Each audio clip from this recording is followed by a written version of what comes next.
Excuse me, sir. I hope you had a very pleasant shopping experience. Yeah. Good. Here's a form for our suggestion box. Now, if there's anything you want that we don't have, you just let us know. Arugula. I haven't had arugula in 6 weeks. What's that? It's a vegetable. Hello, listening people. Hello. You're listening to Spit and Polish Presents. I am one of your hosts, Ryan Sawinski. And I'm Bartek. Hi, Bartek. How are you?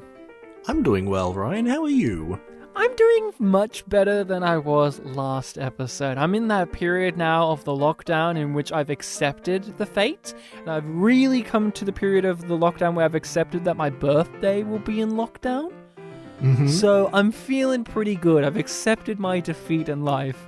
And I watched a movie that was very upbeat this week for the pod, to say the least. So that also chippered my mood up. I've been in a real coincidentally engaging and watching things of a more upbeat and energetic nature. So I'm feeling that. I'm not in the Tyrannosaur mood.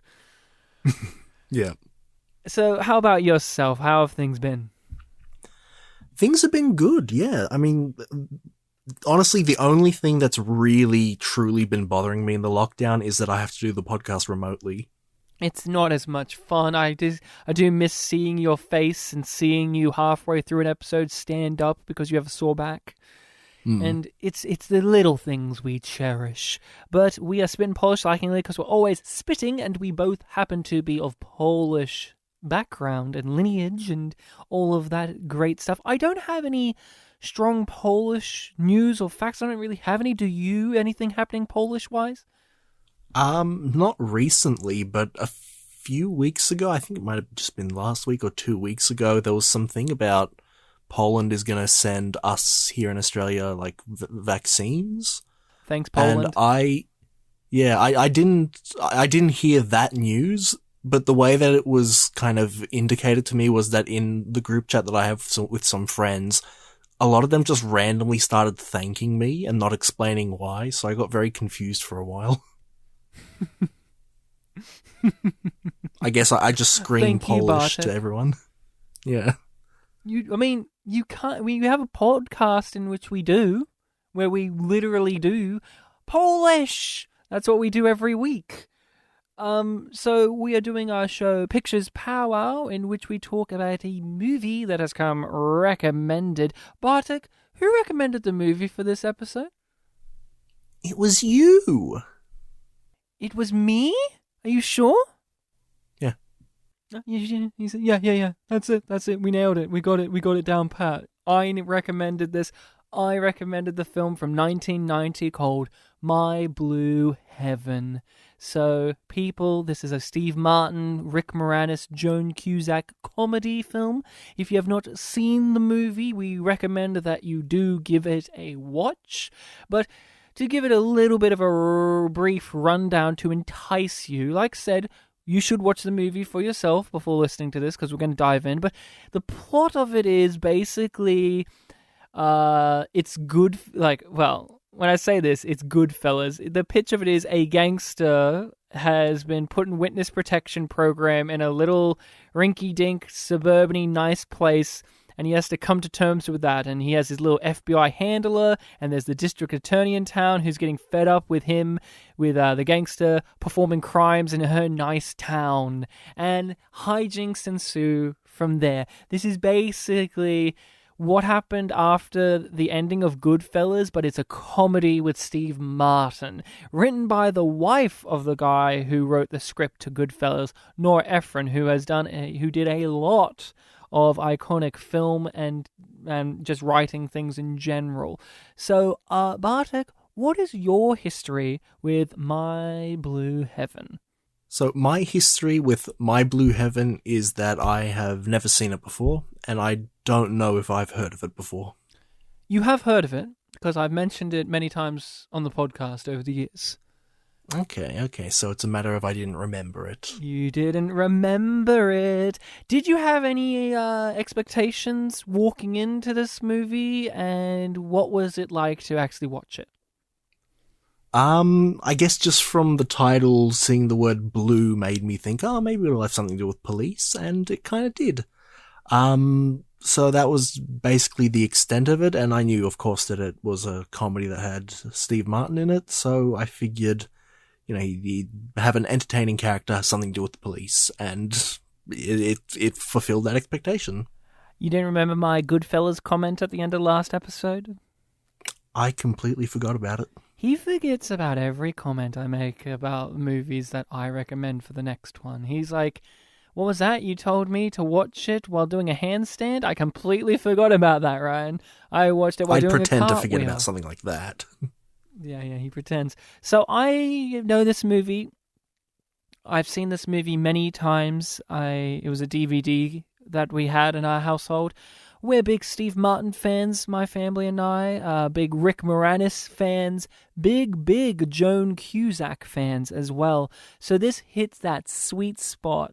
Big fans of all of the actors, and so obviously seeing a movie with all of them in it is a big appeal, a big draw, and this has always been a staple. It's not necessarily the best work of everyone involved in my book, but it's a very, very close contender. Like, this isn't Planes, Trains, and Automobiles level for Steve Martin, but I do enjoy this in his catalog, and I wanted to really recommend it for this movie because I thought this feels like a Bartek thing. I think Bartek will get a kick out of the comedy in this and the characters involved, and the general pitch of it is really fun, in which it's like the gangster in the small town having to try to be a normal guy, and then he finds out there are other gangsters that have been put in this town, and they're like, we could start a crime ring in this town, but then that kind of spirals into something nice. It's like, how about we be legitimate and be nice? And the blossoming relationship between Joan Cusack and Rick Moranis, I thought may tickle your funny bones as well, because I have often mentioned My Blue Heaven when we talk about School of Rock. Because I bring up every time we talk about School of Rock, or have talked about School of Rock, that Joan Cusack plays pretty much the same type of character as she does in School of Rock, but in My Blue Heaven, in which she's the uptight, no fun, stick in the mud woman who wears the dowdy clothes, yet somehow has a romantic entanglement with the main character. And I always bring it up when we've talked about School of Rock. Is this coming back to you by any chance? Yeah, I definitely remember you talking about her in School of Rock, just not the My Blue Heaven connection. Yeah. So what was it like watching this movie, man? How did you go with it? It was a good time. I didn't necessarily laugh too much. I can't say that I necessarily think this is a fantastic film, but I just had a decent time watching it. Yeah. Who was your standout? Who did you gravitate towards? Who brought you the joy? I would have to give it to Steve Martin. He was just playing such a big character. I'm not used to him not having white hair, so that really was a visual grab for me. It was just a very fun performance. He is definitely at the center of this all. I love Steve Martin. I have seen him with color in his hair. I've watched Little Shop of Horrors. So that's an example, another Rick Moranis movie. And he is an interesting figure, Steve Martin, because he's had stages and eras, clearly. Like, early stand-up Steve Martin is very surreal, very abstract, very silly. He plays the banjo and has very silly jokes and very abstract jokes. And then you get like movie Steve Martin in his early career, where he would do that type of thing in movies like The Jerk, where he would be rude and crude and like silly and over the top and kind of all over the place. And then you get like sensible Steve Martin, which is like Planes, Trains, and Automobiles, in which he's still doing some of that fun stuff, but he's like a real stick in the mud, arrogant, angry kind of person, like the characters he plays. And he would kind of do that for a very long time. And then you get like mellowing out Steve Martin, in which he plays like a lot of people's, like he plays the father in a lot of things. Like what are those movies? Cheaper by the Dozen, Steve Martin. You get like Cheaper by the Dozen Steve Martin, where he's older now. He's not as wild as he used to be. Now he's kind of like, not saying getting lazy, but his comedy is now kind of more throwing in quick little jabs rather than being like this wild and crazy guy that you see in this movie, for instance. And then now we get old Steve Martin, in which old Steve Martin is just like, he's like, I know I'm a comedy legend. And I can be as rude, crude, and all that as I like. But also, if I want to play the banjo, I will. And so I find Steve Martin to be a very interesting presence in the world of comedy because he has had such a growth as a character himself, as an actor, performer. Some people may say he's declined, but it's just that thing like a musician. Certain eras are more attractive to some people, but that doesn't dispel the body of work or the person themselves as an artist. And I think, like, I actually really like current day Steve Martin. Like, I love his work with Martin Short and him on press junkets and him in interview shows and him making guest appearances as himself or like doing voices and all of that. So I'm not opposed, but whenever I think of him in My Blue Heaven, it's very odd because this is like smack dab in the middle of like, you know, the sensible Steve Martin. This is like him throwing back to his SNL appearances and throwing back to the Man with Two Brains, Steve Martin, where he's very silly, doing a funny voice, doing these loud, over-the-top gestures. And I don't know why. I think it's because the tone of the movie matches his character, that he is not annoying to me. What do you think about that? Because this could have been this could be for some people, or could have been a really annoying performance. Why wasn't it for you? Yeah, I can see what you're saying. Like, if everyone else in the film was like, you know, played straight or from the modern day and just acting like, oh, why are you being so weird, guy? Then, yeah, that would have been received very differently. But this character, even from within the world of this film, is from sort of another world, but it's a world that's inhabited by people. What I mean is, like, you know, he's from a crime family, so he associates with people that associated with the crime family, and he fits in there completely well. And that's a world that other characters like the FBI and people that live in the regular community would have to interact with in some fashion that has a difference to them. It's not just like, what world are you from? I do not understand you at all. It's comprehensive. He's a criminal, a wise guy, and it's something that they understand and would respond to, and it feels natural. Yeah, and you're honing in on the world within the movie and the characters that inhabit. Like, yeah, all of the criminal people we meet, like his extended family and his mother, or at least the woman who's saying she's his mother. We don't even get confirmation if that's 100% true, but you probably guess it is.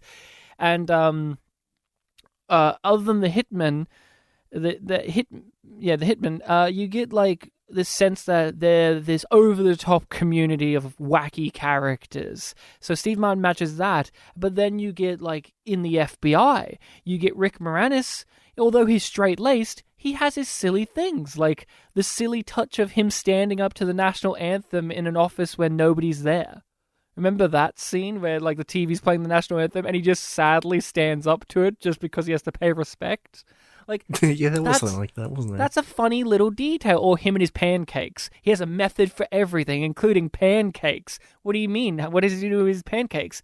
Well, I have a system in which the bottom pancake gets enough, the same amount of syrup as the top one does. Yeah, there's logic to it, but it's also like, well, you're thinking really hard about this simple thing. It's very silly, but like, what I think makes it work, Steve Martin performance, since we're talking about it, is the movie itself. The presentation itself is so built into his character. The music, the energy of the movie, the color of the movie, the movement of the camera is very fluid. The title cards with his inner thoughts. Like, it really, the movie itself, from the editing, directing, visuals, is reflective upon the high energy of Steve Martin's character. So even though Rick Moranis is playing this pretty straight in comparison to Steve Martin, it doesn't feel like Steve Martin is the odd man out doing a wacky comedy performance that's like he's just here to do the funny thing. The movie itself, with the choices of song and all of that, feels so true to Vinny. Wouldn't you agree? Yes, absolutely. And that's why I love Steve Martin. Like he's at the top. Like this is him at the top of his game, and he's kind of going back into his old wheelhouse that we used to know him for. And he's very good here. Of course, massive stars of this. Rick Moranis. What's your relationship with Rick Moranis? Have you seen him in many things? Have much of an attachment to him as a comedic figure? Because he, along with Steve Martin and Bill Murray and Dan Aykroyd, was a comedic titan of the time. I looked up his filmography, and I'm not sure if I have actually seen him in anything else. You haven't seen Spaceballs? Okay, I've seen Spaceballs. Yeah. You know, his Dark Helmet. Mm-hmm. So yes, that's right, he was. Yes, he's Okay. Dark Helmet, dude. Yes, he's dark. He absolutely is. He's even up the glasses, yeah. Yes. And like he was so you're basically saying I may have seen him in things, but he's not one of the ones that comes up top of the deck when I think of that era of comedy. He's and this is a big thing for me, I guess, but he's one of those ones, I know the name, but I don't can't really pick the roles. You don't know their style, their stuff, their material. Yeah. But you saw him in this. What did you think? Because he has the difficult role of playing the straight man to somebody doing an over-the-top performance. You could argue two people, because Joan Cusack is very high energy too. He has the tough job of being the sensible one. What did you think of him? He did very well. I liked that he was the straight man, but he had that like doormat quality to him where he was very easily, led along by the other characters, and that opened him up to, interesting developments and reactions to things. Like, if you could see another kind of character not go along with like the dance scene or something like that, but with him, it was like, oh yeah, he got dragged along and he really enjoyed it and it was fun.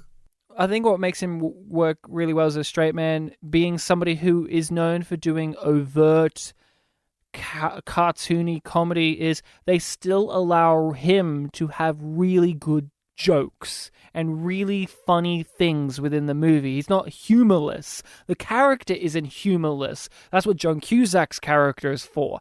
But he is actually, his character is actually funny, and he actually has quips, but they don't feel out of place for his character. At least in my opinion, they don't feel out of place. Like, that pancake statement is very funny to me. I love the pancake conversation early on because it just says everything you need to know about him. And just everything you need to know, or like a lot of his back and forths with Steve Martin are pretty priceless gags and jokes and stuff. He carries his weight, but as someone who is familiar with Rick Moranis, I think of him in Ghostbusters, for instance, which I guess you haven't seen. No, it's one of the movies that I really have to get around to. And Honey, I Shrunk the Kids and his old Canadian stuff. He was very good at playing cartoony, over-the-top characters. But he shows himself here as a very good actor, and he will show himself many times again in his career, like with Parenthood as well, that he was really good at reining it in and playing the straight man and being the sensible one. You may not have been there for this, but in university we did a film with Rick Moranis in it called, was it Streets of Fire? We studied it in university, you and I, but I don't know if you were there for that lesson. And Rick Moranis was in that movie as like the wise-talking bastard of the group. And that movie had Willem Dafoe as like a street thug villain. And, Rick Moranis here, I believed him as an FBI agent the whole time. Even though throughout his career, he played the nerd, the dork, the Four Eyes. Like, he played a character called Seymour Krelborn, and he embodied being a nerd so much that Krelborn was used as a genuine insult term for nerds because he looks like a nerd. And yet in this movie, I believed him as the admin FBI agent who's really tired and he just wishes he was like getting some action out there, like going undercover. Mm-hmm. And I really liked his back and forth with his partner. I liked his partner too. See, his goofy FBI partner who loves dancing. See, that also added an extra element of the cartoony nature of the movie to better cement why Steve Martin doesn't feel out of place, because even the FBI agents are pretty silly. Mm-hmm. And then we got Joan Cusack. You're familiar with her. We just said it earlier. School of Rock. Have you seen her in much else? And what did you think of her here? Because she gets to play the woman in the movie who's like, stop having fun. Yeah, towards the end of the film, I didn't quite like that she was kind of the reactionary force to like, you know, the kind of liar revealed kind of thing, you know, like the conflict becomes that she's upset and then she's like, you know, kind of not really a character anymore. It's just she like someone reverts that you back have to what we met her. Yeah, which I guess that it does fit in that way, but yeah. Throughout the rest of the film, though, she was all right. I think just all right. You didn't really care just for her. All right. No, yeah, just really okay. I reckon. You bummed me out because my big takeaway was I thought she was the funniest one in the film on this watch. Right. I love every time she appeared. I said, I love her. I love her. She's so great. She has such tough scenes to work with, and she makes it look effortless. To the normal viewer, they wouldn't think that that's a tough scene. But there's a scene in this movie, for instance, to illustrate the point, where she is talking to herself. She's very, like, flustered and high anxiety, and she's talking to herself. And to any other actor, that could be really hard to sell, because it's basically the writers writing out loud what the character's internalizing. And she's like saying, like, and she even gets to the point where she's like, I'm alone and I'm talking to myself. This isn't good. Yeah, when she's washing the dishes, dishes, then she's like, right? I'm washing the dishes by myself. Well, okay, now that one's not that weird. Most people do that by themselves, but still, like, that's not good. And that scene in another person's hands could have fallen on its face and been very cringeworthy. But Joan Cusack as an actress has that quality to her in which you totally, even though her character isn't in this movie necessarily, I would describe her as an actress who is perfect at playing a spinster, playing the woman who's in their middle-aged life and they have yet to find the man of their dreams. And although in this movie she has had a husband and has had kids, she still carries that spinster energy, and that energy perfectly helps scenes like that land. And I love that about Joan Cusack. And she's one of my, like, I think she's one of the most underrated female comedic actresses of her generation. I think she's always nails it. Most people nowadays have grown a fondness for her role in that second Addams Family movie as the evil villainess lady who marries Uncle Fester. A lot of people have grown to love her now for that role, but I think, you know, here, this is one of my favorite roles of her. She has to bounce off of Steve Martin, whose crazy, over-the-top energy is infectious to watch. And you see it starts to infect her character. It starts to impact her. Joan Cusack has to play this rigid woman who starts to warm up a bit, and not just warm up a bit, and not just warm up romantically for Rick Moranis, but you start to see, like with all of the characters in the entire town, that she starts to warm up to Steve Martin. She starts to warm up to Vinny, and starts to inhabit little bits of Vinny, like everyone in the town does eventually. Like Vinny is this person who is just so likable that people just start to inherently take things about him into themselves. And you see that with her in this performance. She really embodies, like, at the beginning of the movie, I would describe the way she holds herself and her hair and her outfit. She looks like a Puritan. Like, I was imagining her in a Puritan outfit, like an old school, like, period piece costume, because of the way she physically held herself. She was just, and that communicated perfectly how rigid this woman is. Just her physical demeanor. And then as you watch the movie, you see her hair starts to get looser. She's wearing slightly nicer clothes, but not even that. Like, just the way Joan Cusack physically holds herself in the movie starts to lessen and starts to just get more and more natural. And then you see she starts to dance and have fun, and it's really great. And thus, at the end, your problem is she reverts back to where she was at the beginning because of the liar revealed scene, which isn't even a liar revealed. Like, it was a misunderstanding. But I understand that complaint. She reverts back to the villainy of where she was at the beginning. Like, she's like, fuck you, Steve Martin. But I think it's that thing of, there's a frustration there because you don't want her to be the person she was at the beginning because you've watched her go through a journey. And we know that Steve Martin isn't doing anything bad. We know that he's a good person now, right? Yeah. And so you don't want her to fuck him over because he's actually doing good things for the children. But she's scorned. She's like, you've played me this whole movie. How dare you do it again? How dare you? I guess it's less that she reverts back, but more that, like, she kind of gets set aside. She's not, like, quite a main player anymore. It's kind of like, this is a person that we have to make up with doing our own things. Well, what do you mean? She takes them to court immediately. She's like, we're in court now. And she's like, fuck you, Rick Moranis. I'm going to start arguing with you in court.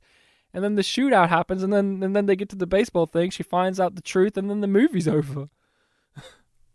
Yeah, I know. I just mean, like, it felt like it was all on the male character's hands to resolve the whole plot, and she's just, like, kind of reacting to all that. I guess. I think I saw it more as her thing to resolve at the end was to actually believe the best in somebody, to actually let it go.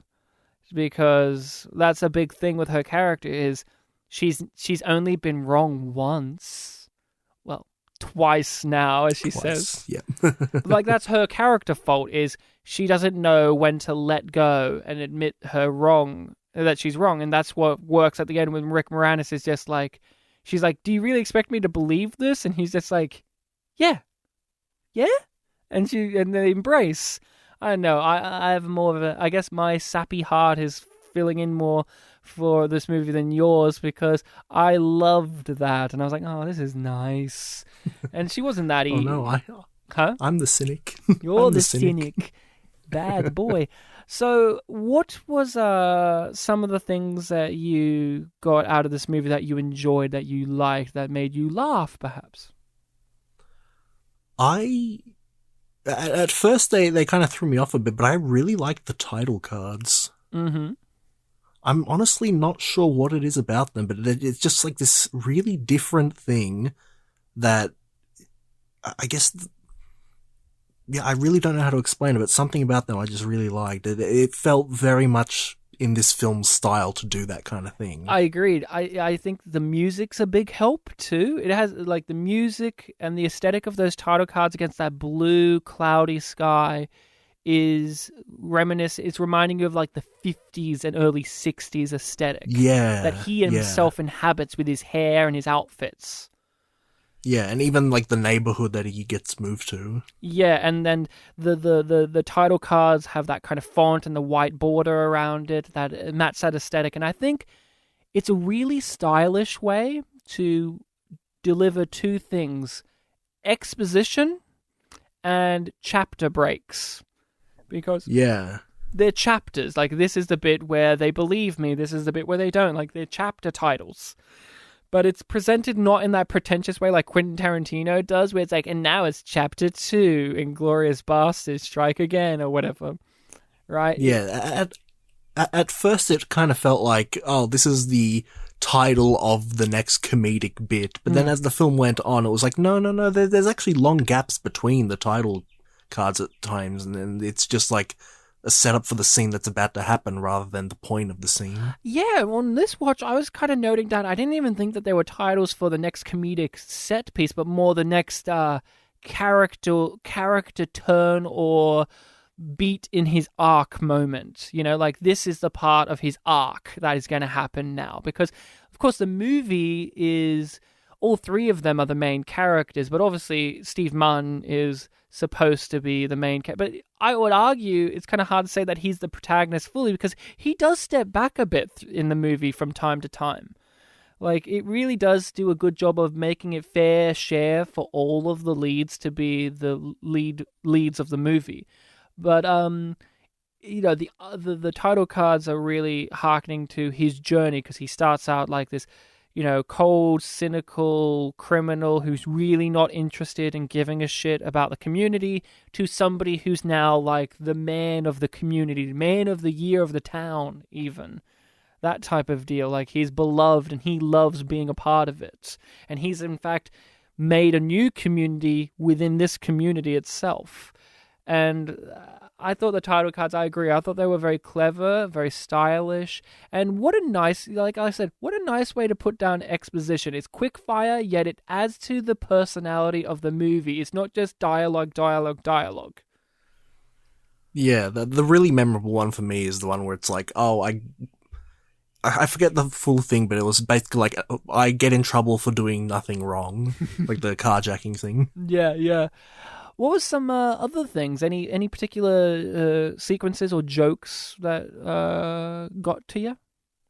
The one main laugh that I remember, it wasn't a joke, it was a performance thing. Mm-hmm. It was when Steve Martin meets the woman in the supermarket and, like, you know, he flirts with her about, like, oh, you're gonna melt the frozen food aisle stuff, and she just like her reaction to that, basically, where she just like swoons over and him. Almost faints into it. Yeah, it's like, this is the character that we haven't established yet. You know, she's just the person shopping, and, you know, immediately we see like, oh no, she's also, you know, kind of silly reactionary character. But he was swoons so immediately. Fucking smooth though. He was He was smooth. He wasn't being goofy. He was laying on the charm. I will tell you one laugh out loud moment I thought you would have had, and maybe you didn't see it, but at the end there's a visual gag with the baseball field that they're making. Did you note down what the title of it was? The name of the baseball field? Yes. At the end, when they're there at the construction site, there's a big sign that says its name. It's called like the Vinnie Antonelli baseball field, and then in brackets, AKA Todd, blah blah blah, his fake alias. If I noticed that, I would have remembered. That's good. I really like that. That's a you type gag. That is definitely. Yeah, I wish I noticed that. I must have read the sign, but it just might have gone over my head. No, it just did click, because even the sign is reflective of his character, in which the sign is basically like how he is in the movie, where he's like, yeah, I'm Vinny. Oh no, I mean Todd. Yeah, I know it's very much a different cultural thing, this whole witness protection thing, but I have seen enough things to where I understand, like, the seriousness of, like, you have to be the new identity and things like that. And then the main comedy of this film seems to be just, like, you know, slap in the face to that concept.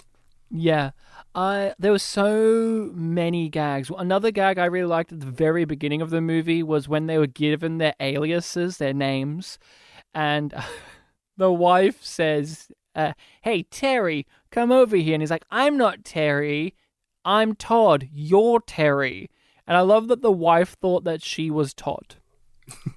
That was a good one too. Yeah, that was a good early laugh.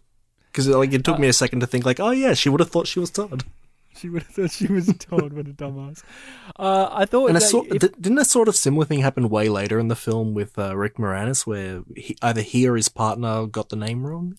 Yeah. So, who is your favorite... Like, this has got your thing where it's like, you got a plethora of supporting characters. I'm interested to know, who is your favorite of these, like, you know, the cast of characters that aren't our main three? Because I have a bet on one or two, but I'm curious to see if you'll surprise me. Oh goodness, who would I give it to? Yeah, the Vinny's mother was a good one. I mean, she only appeared in one little scene, but it was funny. That's one bet I won. Go on. That was like, this is a Bartek character. He would love the putts. Honestly, I'm looking at the cast list now and just trying to come up with things, so it's good that I picked on that one, considering I didn't have an answer when you asked the question. Okay. Yeah, that's the main... Sorry? Do you think you can guess my favorite? Your favorite? Oh, goodness. It's not the mum, I'll tell you that. It's a member of the cast that we've actually seen in a previous movie on the show, and I stopped everything on that podcast to discuss this one actor and how much I loved him and how much I loved him in this movie. And I'm like, he's one of these character actors I love so much. Every time he appears in everything, I'm like, this guy's great. And you liked him in that movie too. But my favorite guy is He doesn't say Polly wants a cracker. He says you're under arrest. Oh, the pet shop guy. I know a guy whose parrot used to say that. You rat. You William filthy... Hickey. Yes, William Hickey, who was the principal in Major Payne, who was covered in the moths and stuff. Right, yeah. And I mentioned him in our episode discussion of that, being like, I love this actor. William Hickey's one of those character actors who he had a voice and a distinct look, and he always looked ancient and old.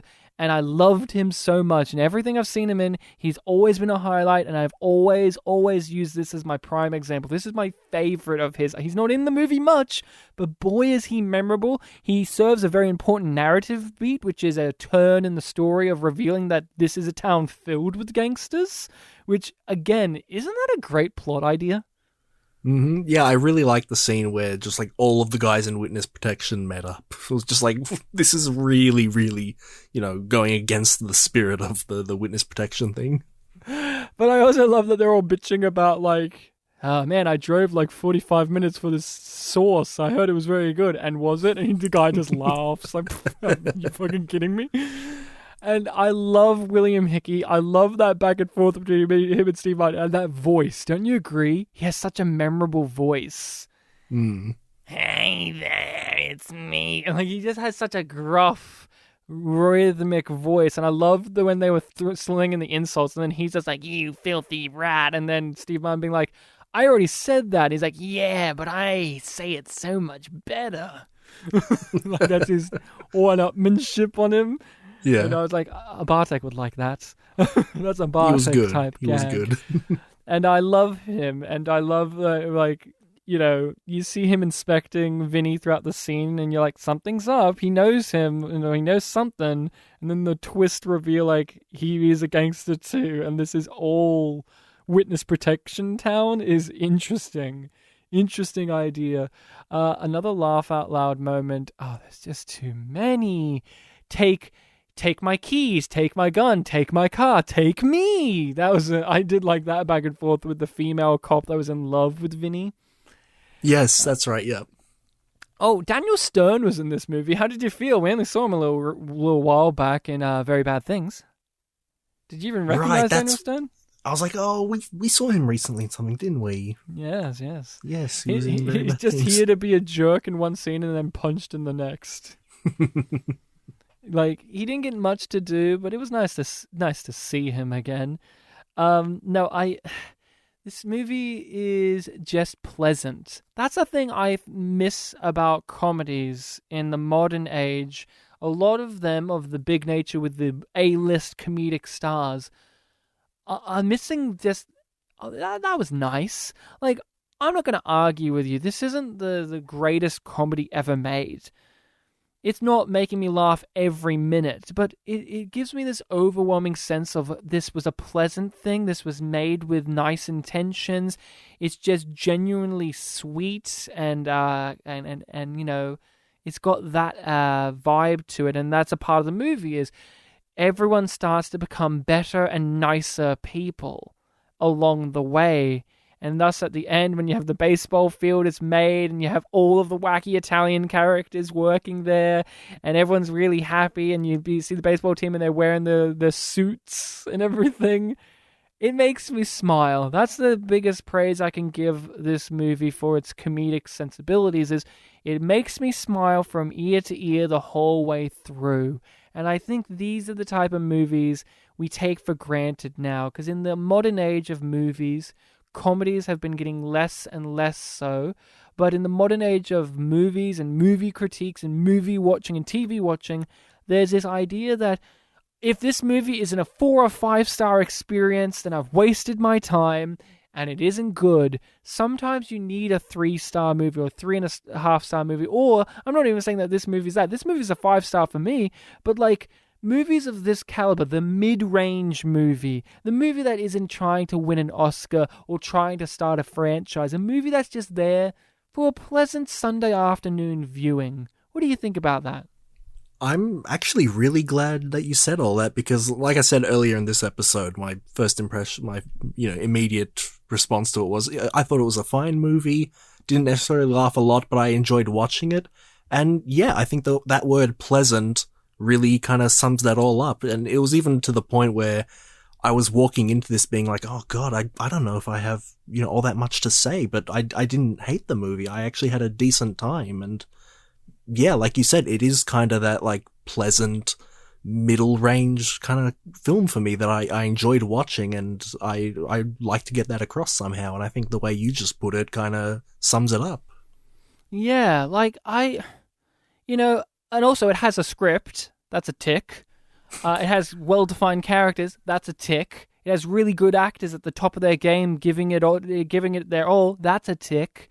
And it has clever little jokes spread throughout that just come up and grab you and nibble at you, and you're like, I didn't realize that was going to have a little continuing running gag thing going there. Like I liked the light bulb joke. I like that Rick Moranis embraced it further. Like, he was already like, see, she's humorless. Like, Rick Moranis was already on Steve Martin's side when he told that joke, but like, I love that he told it and then he gave the nun a drink. That's right, he did. That was good. Can I tell you what I think is probably one of the most iconic lines from this movie? And maybe this is just my household thing, which is when Steve Martin's about to leave the supermarket. Mm-hmm. And the manager comes up to him and you think he's going to tell him off for having just fucking cheated them with the tag gun. And he's like, if you have a suggestion, put it in our suggestion box. And then the guy walks off, and then Steve Martin's like, actually, I got a suggestion for you. I noticed you didn't have any arugulas. And he's like, what's an arugula? It's a vegetable. That line and that line delivery from Steve Martin is forever burned into my brain. When I refer to this movie, within like 2 seconds, you'll hear that line come out of my mouth. It is delivered perfectly.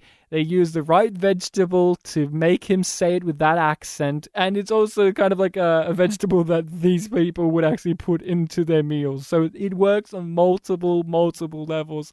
I was wondering if that line jumped out at you in any way, because I know that you are like me in terms of a line delivery with a strange accent or a strange inflection can really land for you. How did that one jump out? Did you remember the arugula? Yes, I mostly remember the pronunciation of vegetable, that kind of emphasizing every syllable kind of thing, which I really dig. It's a vegetable. Yes, Steve Martin did a lot of great work. I'm with you. Yeah. When I say I'm with you, I mean I'm with you. What did you think about the amount of dancing in the movie? This movie has a lot of dancing. Were you for or against that?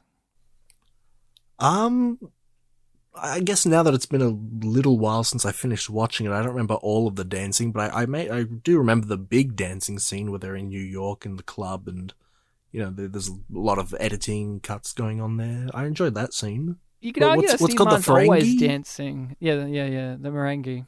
The Ferengi are from Star Trek. But Sorry, yeah, me and my Star Trek mind. you and your Star Trek brain, you old. I mean, I do too much keeping up with the Cardassians.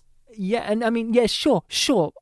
I'm sorry to Bartek to steal this trivia fact from you. I'm sorry, Bartek, to steal this point from your mouth, but yes, Rick Moranis' FBI partner played Sukal in the latest season of Star Trek Discovery, the person who caused the burn and made the universe blow up. Yes, it's the same actor. Bartek, I know you're upset that I stole that from you. I know Ryan, you are. I need a captain's holiday. Yeah, he needs a captain. That's actually a reference. Yes, he needs a captain's holiday. I do know some references. And now you're going to cause a fight with William Shatner online about that reference. so, and then he's going to block us. Yes, I've seen some red letter media, but not Star Trek. Yes. But any other things you want us to state about the movie? Because there are some I want to, but I really want to get your gauge, because you kind of seem a little bit like you had a good time. What about the movie didn't work for you? I mean, I guess I didn't have too many big laugh moments, so I guess that's something, with a comedy film you kind of want more. But like I said, it doesn't really bother me all that much. It just, I don't know.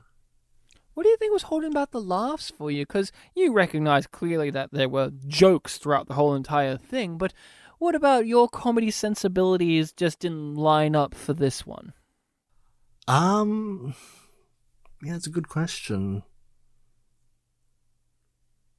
Yeah, it's because some sort of hitting a lot of beats here, hitting a lot of marks that I was like, oh, Bartek likes these type of things. Yeah, I guess I'm just recognizing, the objectivity of the comedy, but it's not just hitting subjectively. I really don't know. It just, again, I liked it, and I think everything was done well, but I just didn't have the big laughs. That's true. You need to get a new suit so that, we can start to change you from the outside in. And the suit stuff was a lot of fun. You're crinkling the pants. Here you are, sitting in your pants. And I love that Steve Martin's character was actually a lot smarter than you would initially give him credit for. He kept having, these words of wisdom that were, really, that's actually pretty clever. Which, I don't know if this is the right statement to say, but obviously it's to give his character more nuance, but it also feels like a long-term setup to what I think is probably one of the greatest payoffs in the movie to me, or great joke scenes, which is him in court. And he describes the criminal activities with extreme detail and memories.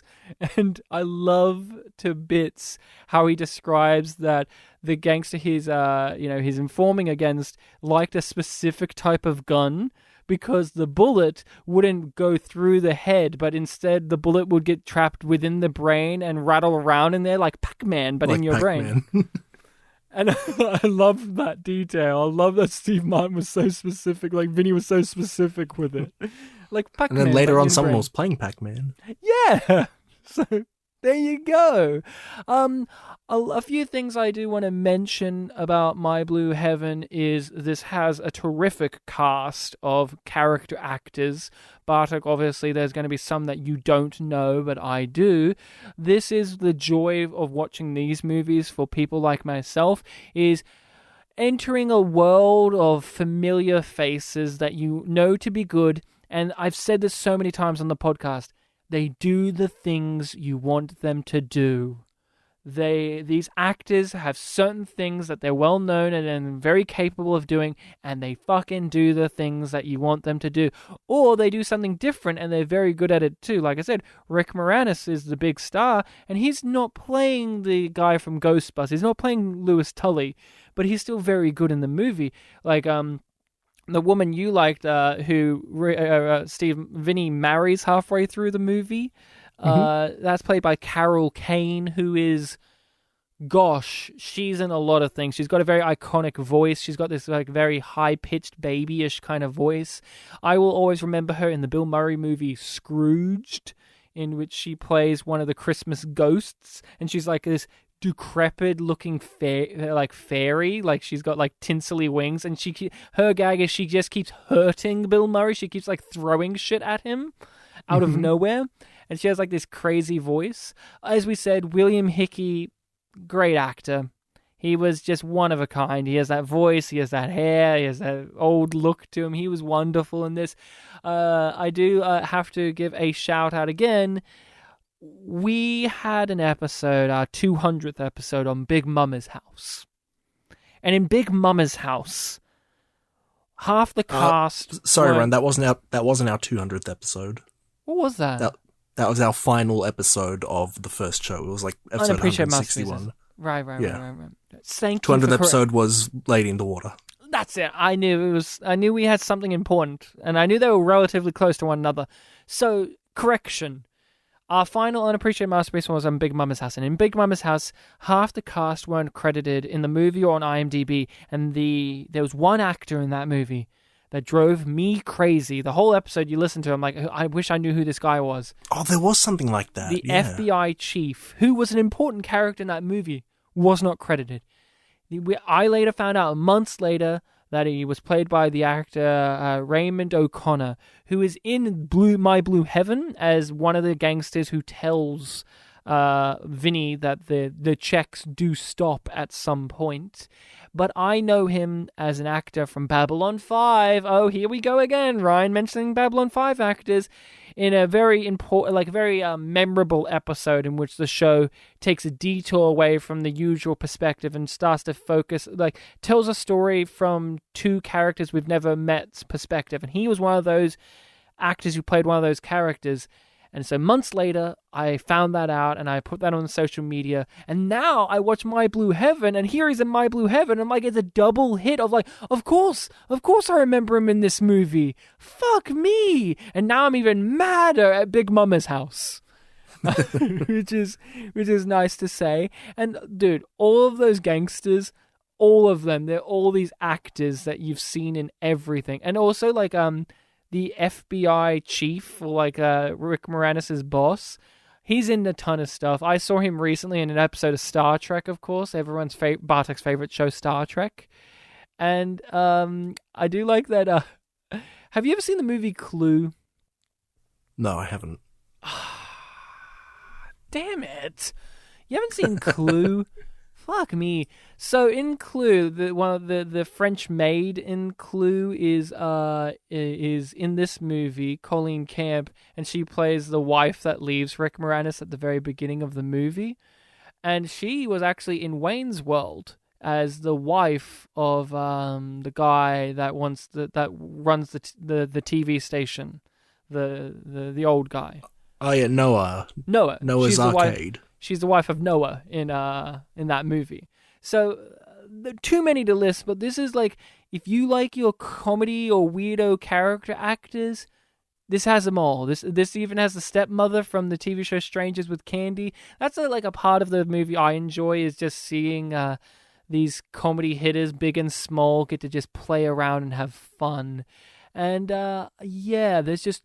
Look, we could sit here and go through many more comedic jokes and scenes. Everyone has their favorites, big or small, that are throughout the movie. I'm sure there's many that I could list off here that people would go, oh, you have to mention that. But to me, there's far too many. And for Bartek, there's, maybe there could have been more.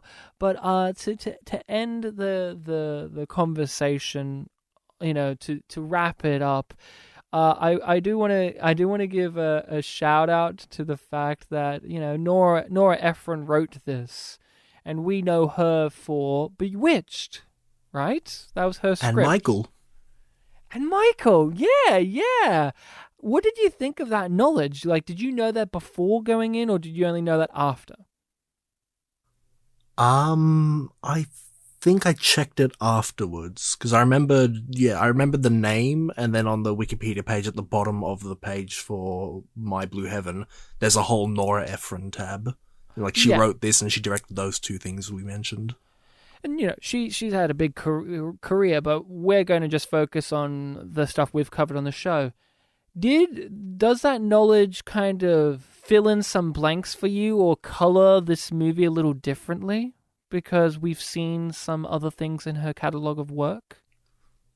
When I did see that she directed Michael, I was trying to remember our episode on that. I remember we did talk about how it wasn't a film that we loved, but there was like a niceness to it that we just enjoyed it. Yeah. So I guess in that sense, like, it's a very similar feeling to what I got in this film.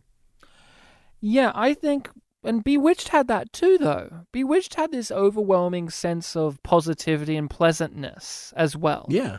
While still juggling, like, the meta quality of, like, being a reboot of an old 60s show. Yeah, the 60s show exists in the movie. Like, it has a lot of mechanics going on, but we also really appreciated that about the movie too. Like, you could say that Will Ferrell kind of plays a similar type of character to Vinny in this, in which he's like this cartoony, jerkish character who's not interested in things, and then by the end he warms up and becomes a better person. It's that typical arc. And I just really was curious because you really liked Bewitched when we did on Unappreciated Masterpieces, and you liked Michael more than I did.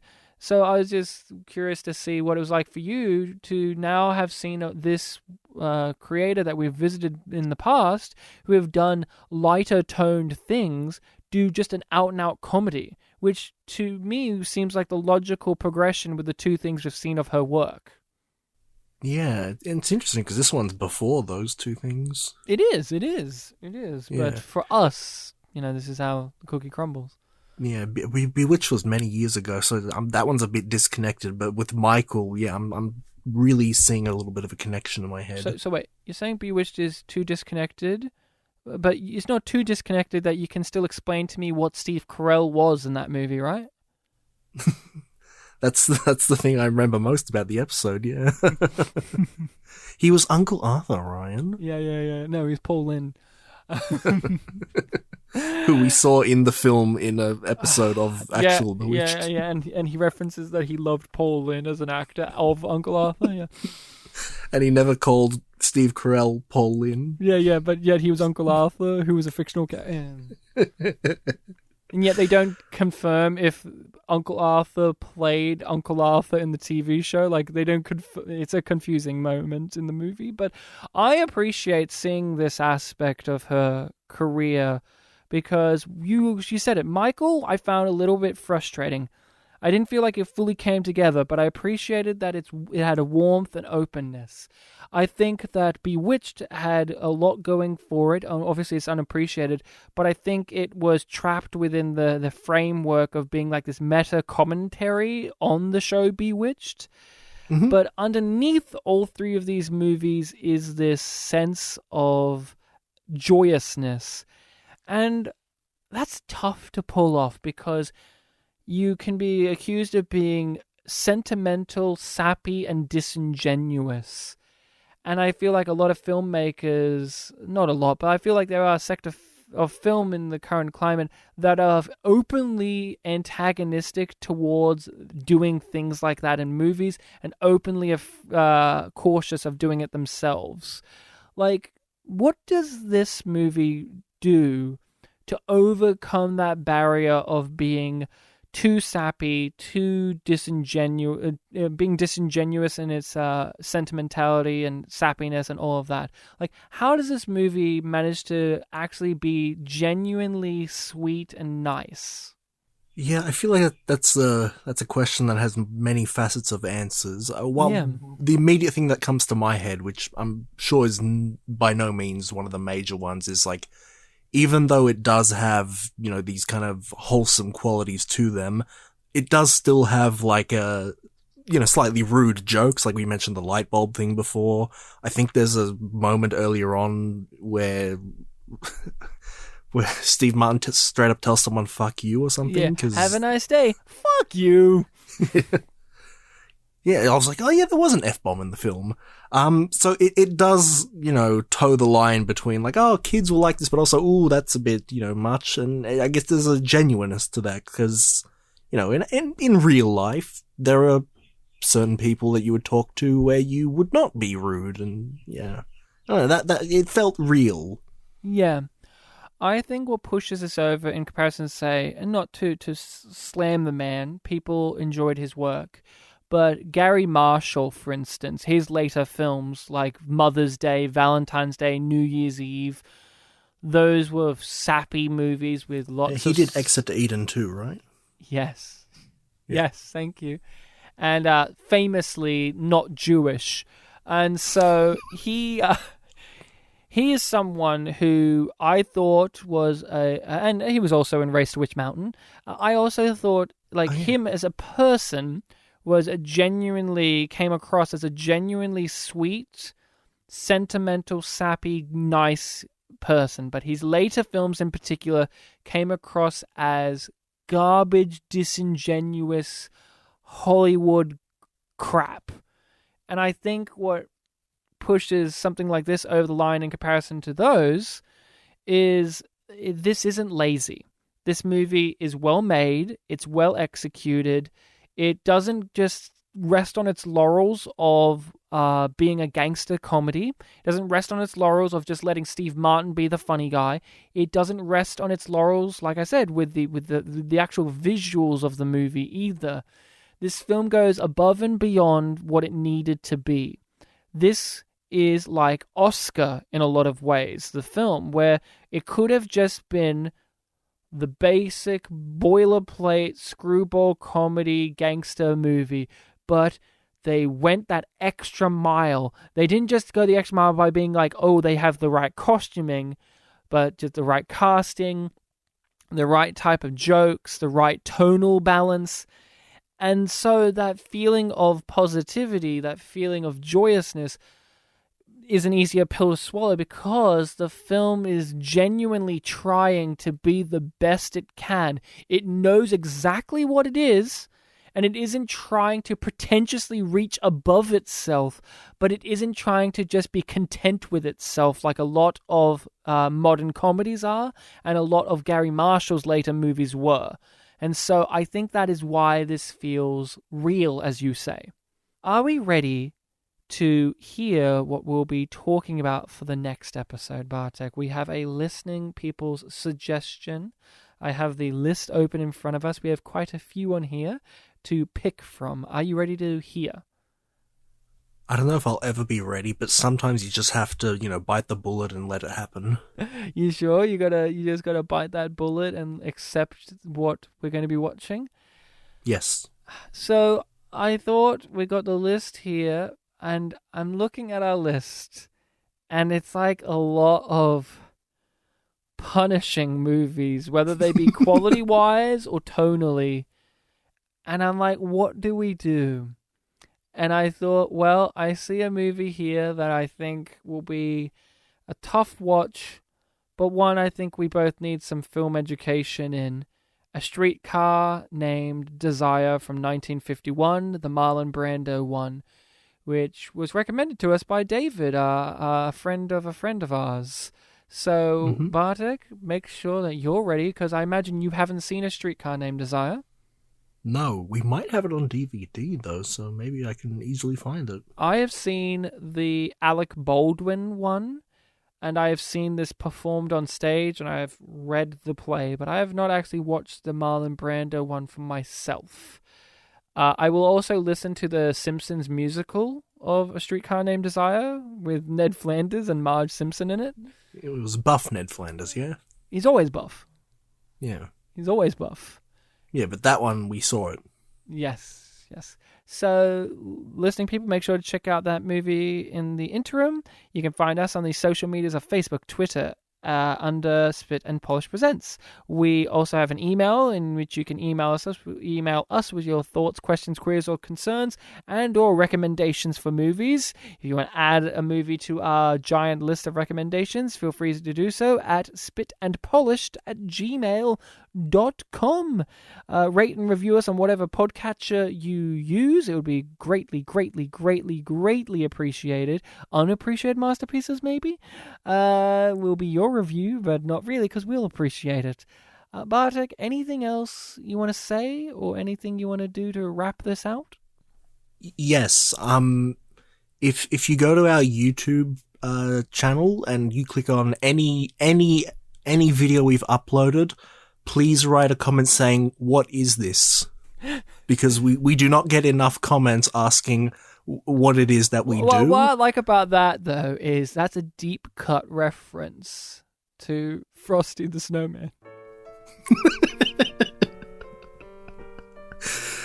We should go with that. Yeah, I think what I was actually referencing is a bit too esoteric. It's only something we'd get. And that's how unless someone listening to this knows our login, in which case you know what we're talking about. And that's how we're going to end this, buddy.